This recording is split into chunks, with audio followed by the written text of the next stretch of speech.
એક વખત શ્રીજી મહારાજ વિચરણ કરતા કરતા ગામ લીંબલી મૂળજીભાઈના ઘેર પધાર્યા હતા ને ફળિયામાં ડોલિયા ઉપર મહારાજ વિરાજતા હતા। તે સમયે મૂળજીભાઈના પત્ની ઓસરીમાંથી પસાર થયા ને તેઓ દિવાલને ટેકે ટેકે ચાલતા ચાલતા બીજા રૂમમાં ગયા। તેમને જોઈ મહારાજે મૂળજી ભગતને પૂછ્યું કે મૂળજી, આ સ્ત્રી કોણ છે? ત્યારે તે બોલ્યા કે મહારાજ, એ મારા ઘરનું મનુષ્ય છે। ત્યારે મહારાજ કહે, એ દેખતા નથી કે શું?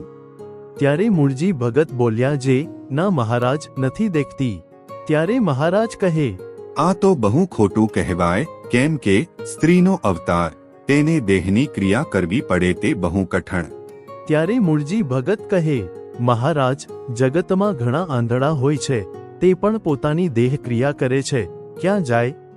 ત્યારે શ્રીજી મહારાજ એમ બોલ્યા, જે કંઈક દેખાય તો સારું। ત્યારે મૂળજી ભગત કહે, હા મહારાજ, દેખાય તો ઘણું સારું। થોડી વાર પછી મૂળજી ભગતના પત્નીએ તેમને ઘરમાં બોલાવ્યા। મૂળજી ભગત આવ્યા ત્યારે તેમને કહ્યું કે જુઓ, મને બધું દેખાવા માંડ્યું। એ સાંભળી મૂળજી ભગત કહે, શું વાત કે છો? અરે હા, સાચે જ મને બધું દેખાય છે। જુઓ, સામે મહારાજ બેઠા છે, કેવું સુંદર રૂપ છે પ્રભુનું। તે સાંભળી મૂળજી ભગત કહે, સારું સારું, એ પ્રભુના આશીર્વાદથી જ તું દેખતી થઈ છો। એમ કહી તેઓ મહારાજ પાસે આવ્યા ને કહ્યું, મહારાજ, એને દેખાવા માંડ્યું।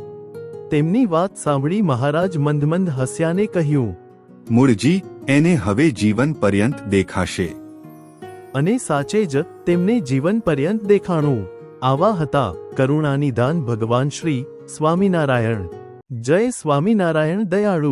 આપને આ વિડિયો પસંદ આવ્યો હોય તો અમારી ચેનલને સબસ્ક્રાઇબ કરો, લાઇક કરો અને દરેક સત્સંગીઓને શેર કરો।